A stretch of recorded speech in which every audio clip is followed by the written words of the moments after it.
Imagine you are on a FaceTime call with someone who speaks Spanish, Japanese, French, or other language, but you only speak English. Don't worry, with live translation on your iPhone running with iOS 27, you can now translate conversations in real time, and here I'm gonna show you how you can use it.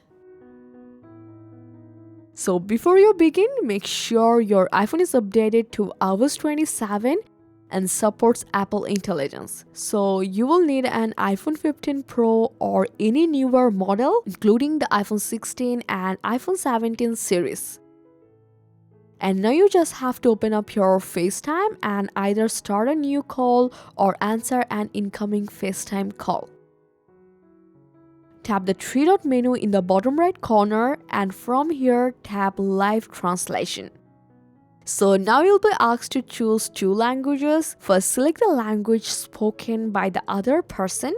So if it's your first time using that language, your iPhone will begin downloading the required language pack.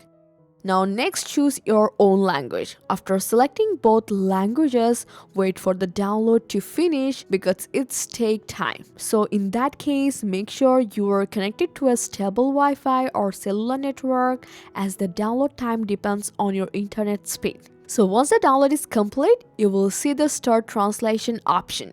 Just tap it and that's it. Live translation is now enabled. Continue your conversation normally. So for example, I'm saying here, "Hi, I had like to book an appointment at your hotel. Could you tell me more about it?" Checking. Continuing the roleplay in Spanish as the Barcelona Airbnb host.